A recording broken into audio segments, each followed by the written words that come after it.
12 black garbage bags, stacked by the gate like someone was taking out the trash. Only that trash was my entire life. Clothes, books, photos, everything I owned. And standing behind them was my mother, arms crossed. "You're 25 now," she said. "It's time for you to get out." I had just landed from my first business trip. I thought I was finally making her proud. Instead, I was getting kicked out of my own home. But I didn't yell. I didn't cry. I smiled, got in my car, and drove away. They thought they were ending something. They had no idea what they'd just started. I'm Rachel Mitchell. I'm 25 years old.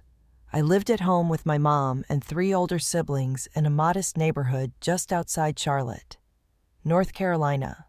Growing up, I was the youngest, the one who never quite measured up. While my siblings became doctors, lawyers, and engineers, I chose marketing. I took a job at a small startup. I stayed single, and that made me the failure. But I had just come back from closing a $1 million client in Atlanta. My career was finally taking off. I thought maybe, just maybe, this time they'd see me differently. I had no idea that while I was away, they were planning to erase me from the house completely. If you've ever been pushed aside by your own family, if you've ever been told you're not enough just for choosing a different path, this story is for you. Stick around, because this isn't just about getting kicked out. It's about what happens when the one they underestimated decides to stop seeking approval and builds a life on her own terms. The flight home from Atlanta was quiet, but my mind was racing. I had nailed the pitch. The client loved it. The deal was huge. And my boss, someone who barely remembered my name when I started, took me out for dinner and said, "Rachel, I think you're ready to lead bigger projects." For the first time, I felt like I was actually getting somewhere. So naturally, I wanted to share that with the people who raised me. Who else would I tell? I bought gifts on the way back. A soft silk scarf for Mom, local craft beer for my brothers, a sleek designer pen for my sister. Small tokens, but to me, they meant something. A peace offering, a symbol. Maybe now they'd see I wasn't failing. I was just doing things differently. The car ride from the airport was warm. Early spring in North Carolina, blue skies, open windows, fresh air. I texted Mom that I was almost home. No reply. Not unusual. She rarely responded quickly. Still, something didn't sit right. Halfway there, my phone rang. It was David, my oldest brother. He never called, only group chats or side texts through Mom. I picked up. "Hey, what's going on?" There was a pause. "Where are you?" he asked, cold and clipped. "In a rideshare. Heading home." "Why?" "Mom wants to talk. We all do." He didn't say anything else, just hung up. I felt it then. Something was wrong. I tried calling Sienna, then Darren. No answer. I texted the family group chat. "Everything okay?" No reply. Just read receipts. Silence. The kind that feels staged. My chest tightened. Was someone sick? Was there an emergency? Nothing explained that kind of energy. But when we turned to the corner onto our street, I saw it. 12 garbage bags, lined up by the gate, and behind them, Mom in her gardening apron, David in his weekend hoodie, Sienna in one of her 2 perfect outfits, Darren in his college sweatshirt. No smiles, no welcome home, no one moved to help with my bags, no one even waved. I stepped out slowly. The driver asked, "Everything okay?" I nodded, even though everything inside me screamed otherwise. "What's going on?" I asked, setting down my suitcase. Mom stepped forward. Her voice was flat. "Your things are packed. It's time for you to find your own place." At first, I thought she was joking. "What?" "We've talked about this," she said. "You're 25. Everyone else had moved out by 23. You've overstayed." David nodded like it was some formal decree. It's time you learn to stand on your own. I felt like I'd been slapped. I was already working full-time, paying rent, buying groceries. I drove her to appointments, helped around the house. What else did standing on my own mean? You couldn't have warned me, I asked. You knew I was out of town. Sienna glanced at her watch like I was wasting her time. We've been hinting for months. Hinting isn't a conversation, I said, my voice cracking. You waited until I was gone to pack everything and put it in garbage bags. You should have planned better, Mom said. That was when it hit me. This wasn't about independence. It was about control. They didn't want me there anymore. And they didn't want to be confronted about it. Can I at least go inside, I asked. Sort through what's mine. Mom didn't blink. Your room is cleared. Everything's in the bags. Every word from her mouth landed like another knife. No warning, no empathy, just cold efficiency. I looked down at the bags again. My life, crushed, jammed into trash bags like I didn't matter. And suddenly I stopped shaking, stopped pleading. Something inside me just stopped. I walked to my car, opened the trunk. One by one, I lifted each bag and loaded them myself. You're really just going to leave? Darren asked. I paused for a second, then looked straight at them and said, I'm not the one who left anything. You did. And I drove off. Not because I had a plan, not because I was okay, but because I had nothing else to lose. And in that moment, somehow that was exactly what I needed. I didn't cry in the car. I didn't scream or call Zoe or even let myself feel it, not yet. I just drove. Past the grocery store where I used to pick up Mom's prescriptions. Past the community center where Sienna's kids took swim lessons. Past the coffee shop where Darren used to sit across from me, nodding politely but never really listening. I passed all of it. And somehow, it felt like I was passing through my own history, like my whole life had been set up around being useful, convenient, contained. They didn't kick me out because I was irresponsible. They kicked me out because I stopped being manageable. But to understand how we got here, you need to understand them. Growing up in the Mitchell house meant 3 things. Achievement was love, control was safety, and deviation was betrayal. My mom, Linda, wasn't always like that, at least that's what they say. Apparently, before my dad passed away, she was warm, funny, the kind of mom who baked cupcakes on school nights and danced in the kitchen.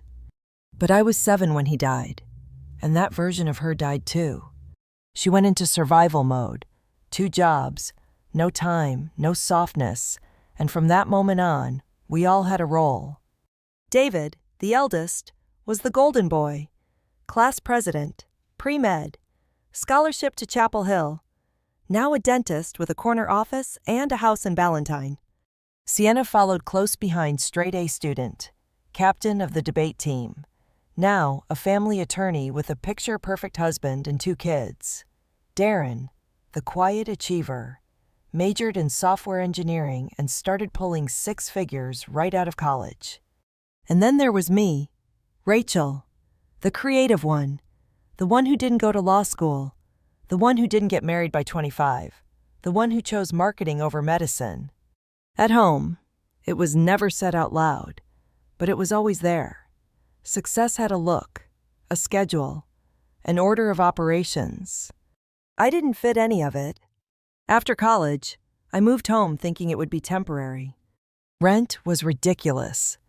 I was making entry-level pay, trying to climb my way up without falling into debt again. Mom had said, stay as long as you need. Family supports family. But what she didn't say was that support came with a long list of silent conditions. I paid rent. I helped around the house, handled her bills when she got overwhelmed, fixed the rotor, shoveled the driveway, drove her to doctor's appointments, and every time she said thank you, it felt like a currency I had to earn again the next day. I wasn't living in my own home. I was on extended probation. My siblings never saw it. They had already passed the test. Mom bragged about them to her friends: David's practice, Sienna's firm, Darren's bonus. I was just Rachel, the one still figuring it out. At family dinners, they asked questions like job interviews. So, any plans for grad school yet? When are you thinking of getting a real job? Have you considered something more stable? Every sentence ended in a subtle dig. Every compliment came with a warning label. Even when I started landing solid campaigns at work, they never asked about them. But the worst part, it wasn't the comparisons. It was the way they rewrote reality to suit themselves.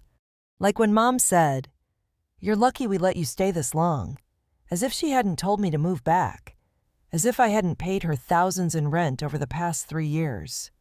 Or when Sienna said, "We've all made sacrifices," while she forwarded me job listings for administrative roles at her firm jobs that didn't even require a degree. Or when David looked me in the eye and said, "It's time you stood on your own," as if I hadn't already been doing exactly that. Responsibility wasn't what they wanted. They wanted control. And when I started to step outside of their narrative, they reacted the only way they knew how: punishment disguised as tough love. I remember one dinner, maybe 2 months before the trip, when I mentioned a possible promotion. Mom didn't even lift her head, just stirred her tea and said, "Make sure you're home next weekend. David and Sienna are bringing the kids over." That was the pattern. Every milestone I tried to share ignored. Every small rebellion punished. I started staying out later. They asked if I was seeing someone. I wasn't. But even if I had been, I wouldn't have told them. Because in our house, love was conditional, obedience came first, and boundaries were betrayal. So when I got the call about presenting in Atlanta, I was thrilled, but I also hesitated. What if she needed me while I was gone? What if I missed something they expected me to just know? But I said yes. I booked the flights, prepared like crazy, nailed the pitch, closed the deal. And for one brief moment, I believed that maybe things would finally shift. Maybe Mom would hear the pride in my voice when I said, "We got the contract." Maybe she'd tell the others. Maybe they'd be proud too. But instead, she packed up my life while I was in the air, labeled me as ungrateful, and kicked me out the second I proved I didn't need her permission to succeed. That was the truth behind the garbage bags. They weren't just about me taking up space. They were about me taking control. And in their world, that was unforgivable. I wish I could say I stood there and gave some bold speech, that I had a moment of clarity and just walked away unfazed. But the truth is I froze. For a few seconds, I actually thought maybe there was some misunderstanding, that they didn't really mean it, that this was just some overblown attempt to send a message. But as I stood at the curb, staring at those black garbage bags, it became painfully clear this wasn't a message. This was an execution. And the people carrying it out were my own family. I turned to Mom first. Why today, why now, without any notice? She didn't flinch. I've been hinting for months that it was time for you to move on. Hinting, I repeated. You think packing my life in trash bags while I was out of state counts as a hint? I gave you plenty of time. No, you gave me silence and passive-aggressive remarks over dinner. I turned to David. You helped pack my stuff. He didn't even look at me. Mom made the decision. We just supported it. Sienna checked her phone. Let's not drag this out. We all managed to get apartments right after college. You've had time. Right, I said, trying to hold on to my composure. With your 6-figure salaries and help from Mom co-signing your leases and covering down payments. I looked at Darren, the only one avoiding eye contact. You really think this is fair? He shrugged. You've had 3 years. 3 years. 3 years of paying rent, doing errands, taking on emotional labor nobody acknowledged. I looked at Mom again. You could have talked to me. Just said something. She crossed her arms tighter. You never listened when I did. I swallowed hard. Because she wasn't wrong. Not about the listening, but because after years of being talked at instead of talked with, I'd stopped hearing anything that wasn't a direct command. I'd started tuning out her disappointment, and apparently, that was the final offense. "Are you selling the house?" I asked, the question tumbling out without warning. She blinked. A flicker of something guilt, surprise ran across her face. "My finances aren't your business," she said stiffly. "Are you?" Silence. Then Darren shifted awkwardly and said it. She accepted an offer. The buyers want to move in right away. Sienna's head snapped toward him. "Seriously?" "She deserves to know," Darren replied quietly. My mouth went dry. "You sold the house," I said slowly. "And instead of telling me, you threw me out like a squatter so the new owners could move in." "That's not fair," David said. "No, what's not fair is giving someone less respect than you'd give a roommate." "You don't own this house," Mom snapped. "No," I said. "But Dad did. And I remember what the will said. We all had equal shares." You could feel the air shift. They hadn't expected me to remember, or to say it out loud. "You would sue your own mother?" David asked, suddenly indignant. "You would disinherit your own daughter," I shot back. They all went quiet, because that was what this really was. Not just pushing me out, but rewriting the narrative to justify cutting me out. I looked at the bags again. "What's even in these?" I asked. "You packed my things without me. How do you even know what's mine?" "Everything's there," Mom said. "I doubt that," I muttered. There was no way she knew which journals held private memories, or which keepsakes meant anything. No way they'd taken care packing my camera, my laptop, the necklace from Dad I kept in my drawer. "You had no right," I said quietly. "You had no respect," she fired back. And just like that, the mask dropped.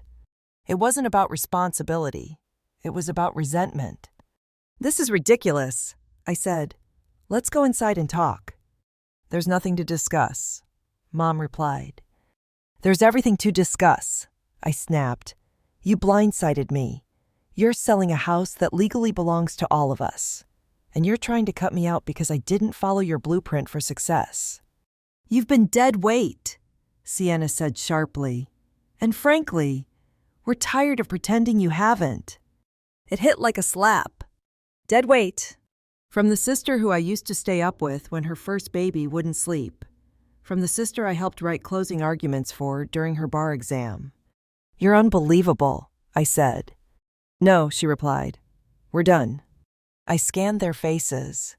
David rigid, eyes hard. Sienna unapologetic. Mom arms folded, unmoved. Darren still quiet, still unsure. "Darren," I said, "do you really think this is okay?" He looked down. "I think it's too late to undo it." That was the first honest answer anyone had given me all day. I stepped back, took a breath, and realized I wasn't going to win this battle. Not here, not with them, not in this yard. "I just closed the biggest deal of my career," I said, voice steady. "My boss told me I'm on track for a leadership role.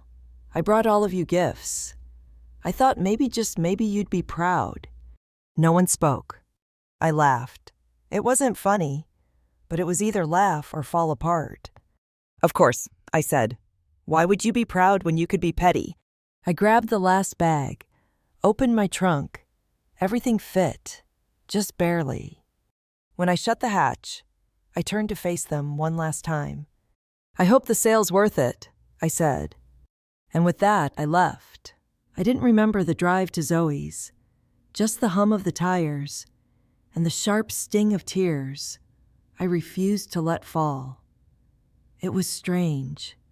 I'd spent years walking on eggshells, second-guessing every decision, trying to win approval, and now nothing. No room, no home, no family. Just 12 garbage bags in my trunk and a phone full of silence. Until I hit Zoe's street. That's when the shaking started. The weight I'd been carrying for years, the fear of not being enough, of being replaced, erased, It all came crashing down the moment I saw her waiting outside. She didn't say anything. She just opened her arms. I broke. Zoe had been my roommate in college, the kind of person who always knew when to speak and when to just sit. She and her boyfriend, Tyler, shared a one-bedroom apartment in Durham. They didn't have space, but they made room. They cleared out their tiny office and blew up an air mattress. Tyler carried up my bags without a word. Zoe handed me tea and told me I didn't need to explain a thing. But I did, because I needed someone to hear it. Someone who wouldn't twist it, defend them, or say I must have done something wrong.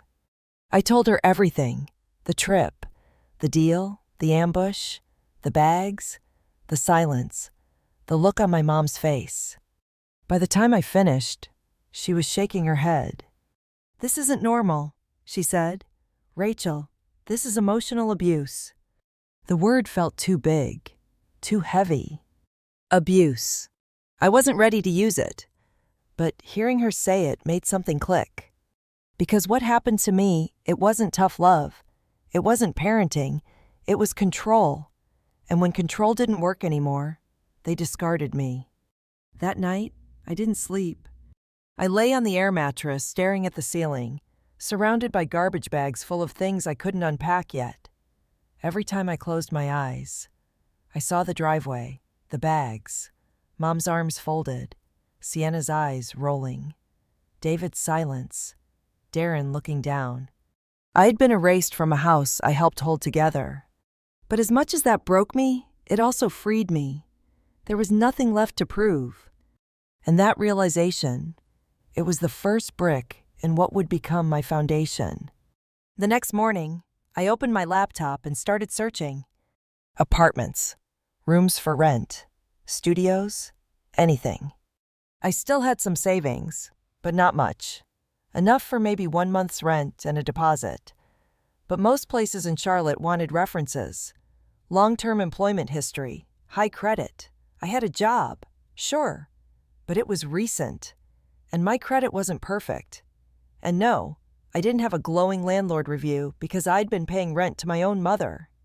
Still, I looked during lunch breaks, after work, on weekends, every spare moment. I was filtering listings, calculating costs, writing down what I'd need. It was discouraging. Studio apartments with no windows, rooms in shared houses with questionable rules, prices that felt like punishment for trying to stand on your own. But I kept going, because I had no choice. 10 days later, I found it. A tiny studio in a not-so-great part of town. Peeling paint. A fridge that hummed like a jet engine. But the landlord was willing to work with me. He accepted a larger security deposit in place of rental history. I signed the lease the same day. Zoe drove me there with the last of my bags in her trunk. She brought me takeout and a plant. A little snake plant in a bright yellow pot. "To make it feel like home," she said. It didn't, not yet, but it felt like a start. The next hurdle was survival. I laid out every dollar I had, created spreadsheets, meal plans, walked instead of Ubering, cut subscriptions, bought thrifted cookware, ate peanut butter and crackers for dinner. There were nights I sat on the floor with my back against the wall, calculating if I had enough to make it to the next paycheck. It was terrifying, but for the first time, it was mine. Every struggle, every budget decision, every dollar spent, it was mine. And it felt clean.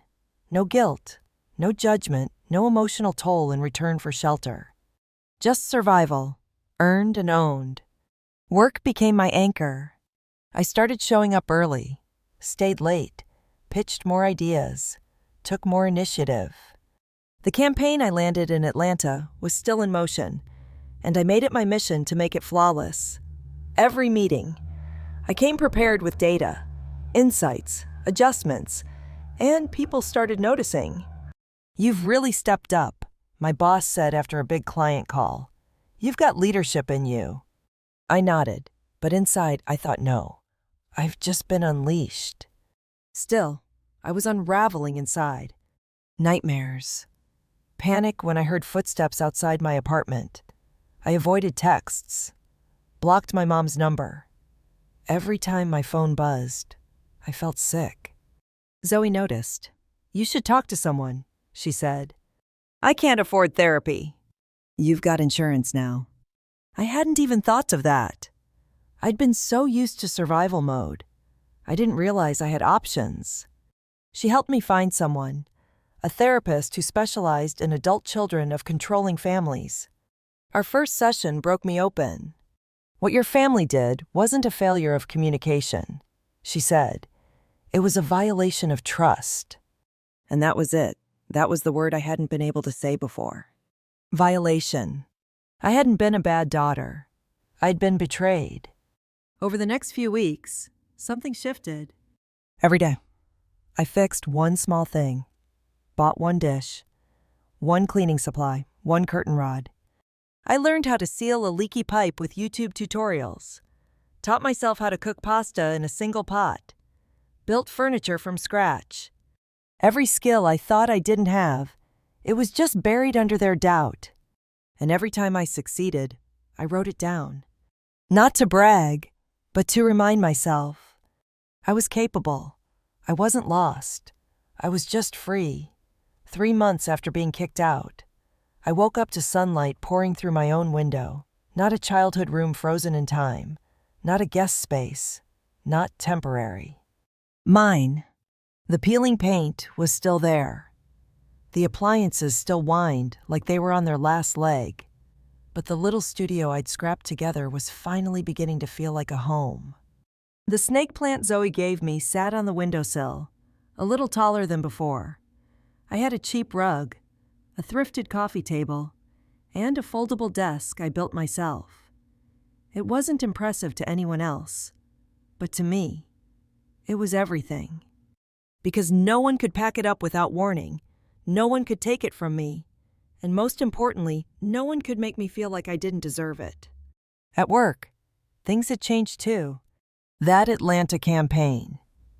It exploded.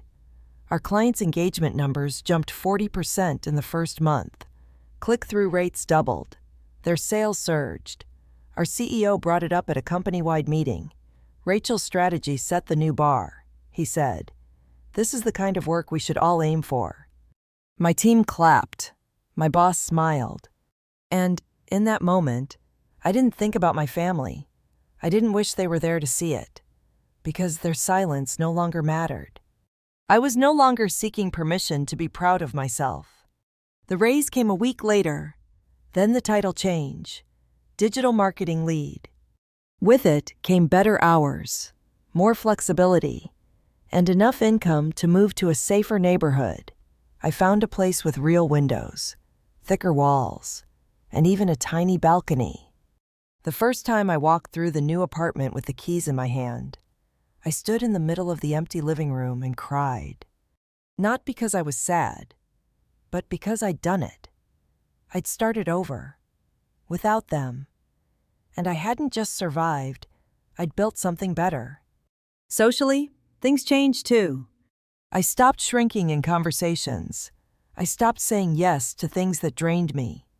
I started reconnecting with people who saw me for who I was now, not who I used to be. One of those people was Daniel. He was a graphic designer I'd worked with on a few campaigns. We started off just grabbing coffee after meetings, talking shop, but slowly, it turned into more.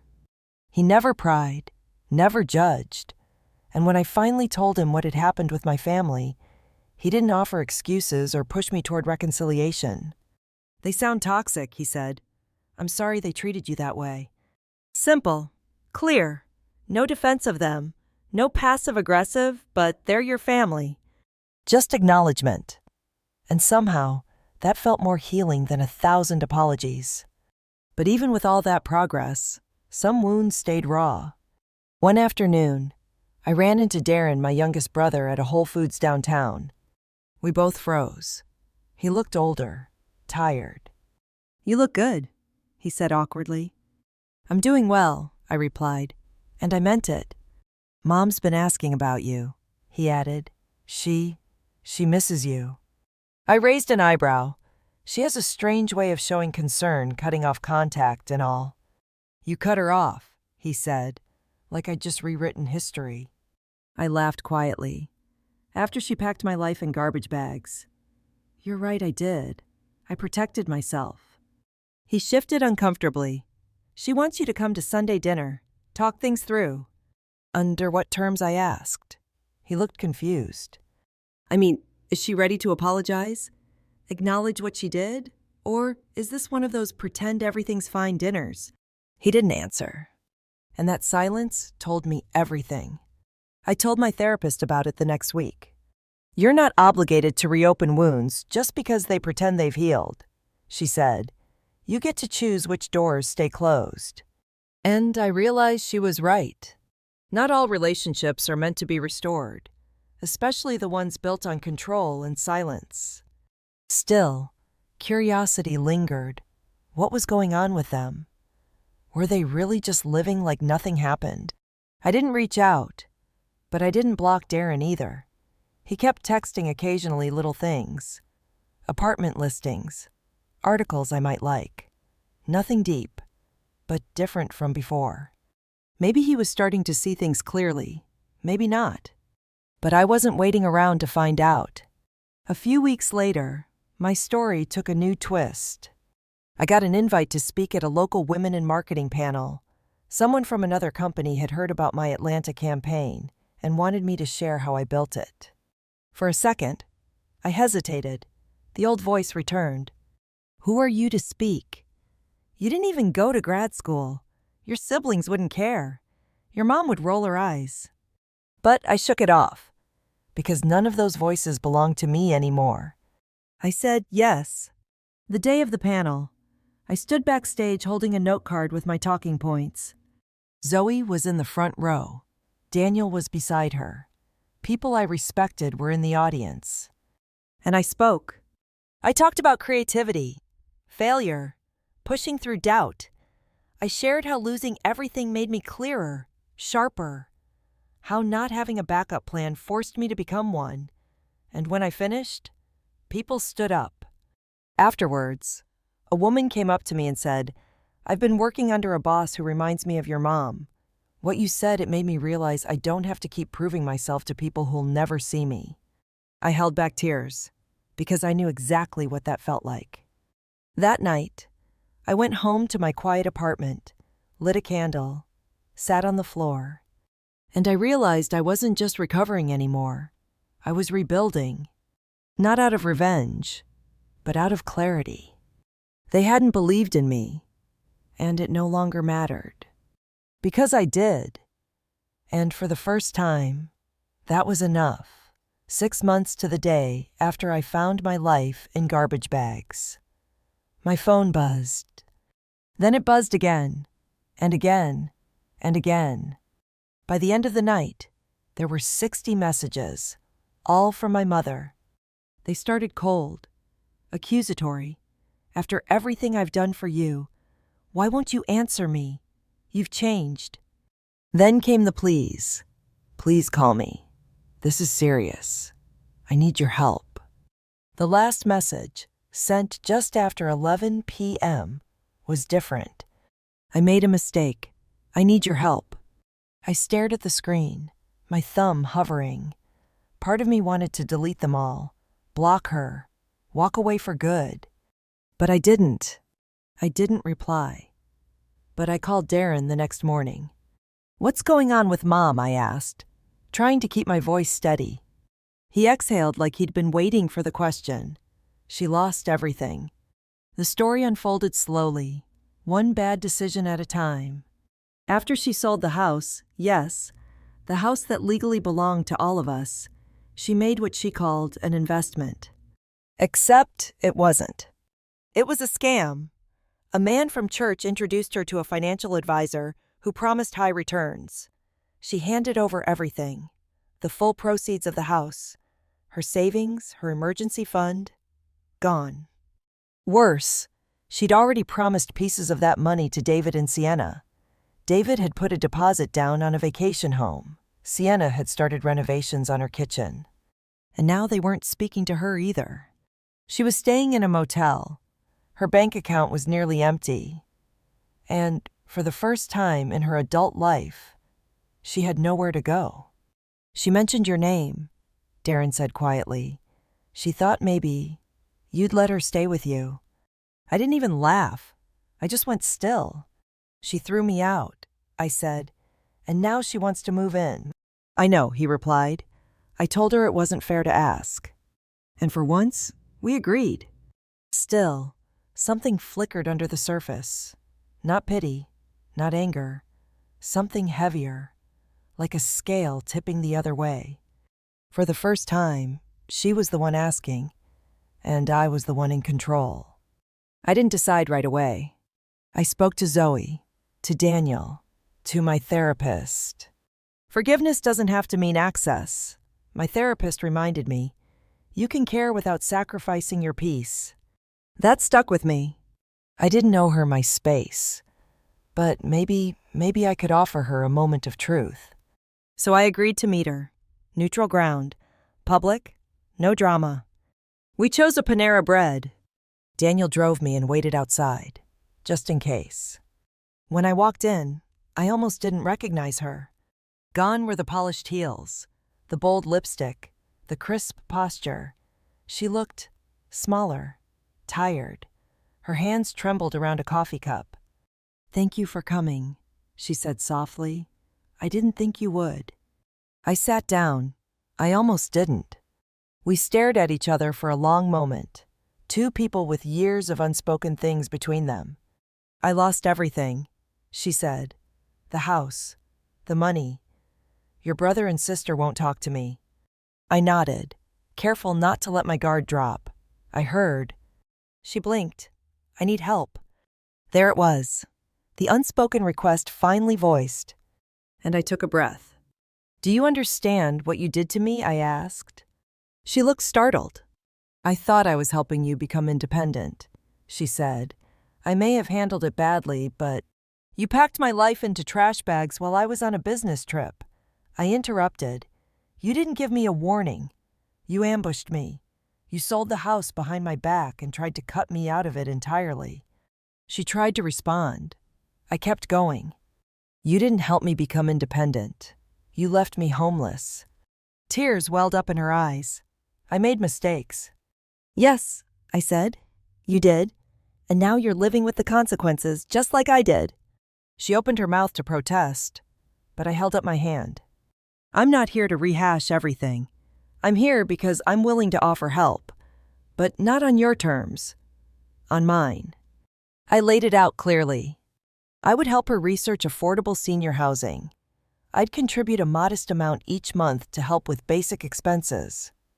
But she wouldn't move in with me. There'd be no control, no conditions, no strings. And if she wanted continued support, she would attend family therapy, with me. She sat in silence for a long time. "That's your idea of help?" she finally asked.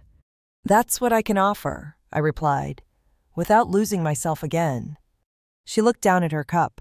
"I never thought you'd be so hard." I nodded slowly. I never thought I'd need to be. We sat there for nearly 2 hours. Some of it was tense, some of it sad. There were no sweeping apologies, no dramatic reconciliations. Just two women, one who had spent her whole life controlling, and the other finally learning to protect her peace. When we stood to leave, she looked at me. "When will things go back to normal?" I met her gaze evenly. "They won't," I said. "That version of our relationship is gone. We can build something new if you're willing, but we're not going backward." She didn't answer. But I think, for the first time, she understood. That night, I didn't cry. I didn't replay the conversation. I didn't spiral. I lit a candle, made tea, sat on my tiny balcony, and I realized something had shifted. She wasn't the mountain I had to climb anymore. She was just a woman, flawed, falling, human. And I had stopped needing her approval to rise. A year after my mother threw me out, I walked into my own home. Not a studio, not a hand-me-down. A condo I bought with my own savings, my own credit, my own name on the deed. I unlocked the door, stepped inside, and let the quiet settle around me. The sun filled the living room. My books, my photos, my tiny collection of plants lined the window. There was no echo of shame, no one watching over my shoulder, waiting for me to stumble. Just peace. I hosted a small party that first week. Zoe and Tyler were there. Daniel too. Even Darren, who by now had apologized for not standing up for me that day. We ate pizza on mismatched plates, toasted with cheap wine, and laughed until midnight. No one compared careers or measured worth by checklists. No one asked when I was moving out. It was the first time in years I felt completely at home. My relationship with my mother changed, but it never went back to what it was. We went to therapy together. She listened more. She apologized sometimes, not always. But sometimes, she started to see me as an adult, not a project, boundaries held. And with time, so did a fragile kind of respect. I found myself helping others, too. I started a blog about starting over. I launched a small scholarship for young adults pushed out too soon, for anyone who needed a lifeline at their lowest. Each message, each thank you, reminded me that my pain could become purpose, that breaking free didn't have to be the end. It could be a beginning. Here's what I learned. You can lose everything that felt safe and find out you were never really safe at all. You can be discarded and still choose to keep going, one tiny step at a time. You can stop begging for the love that never comes and give yourself the care you always deserved. People will say, but family is everything. But that's only true when family acts like it. You are allowed to walk away from what breaks you. You are allowed to build a life that makes you proud. Even if nobody claps, you're allowed to come home to yourself. If this story reached you, if you ever stood at your own crossroads, please leave a comment. Share your journey. Let's make it easier for the next person who's searching for their worth. And if you're still waiting for someone else to hand you the keys, maybe it's time to pick them up yourself. Thank you for listening. Take care of yourself. And remember, you're allowed to choose your own ending.